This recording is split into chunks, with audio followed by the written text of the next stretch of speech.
सदाशिवं रुद्रमनन्तरूपं चिदम्बरेशं हृदि भावयामि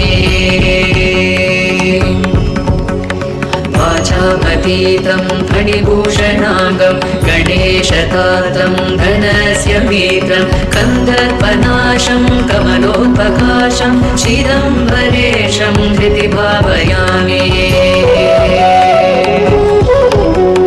गणेशवन्द्यं प्रचलात्रिनाथं श्रीवामदेवं भवदुःखनाशं रक्षाकरं राक्षसपीडितानां चिदम्बरेशं हृदि भावयामि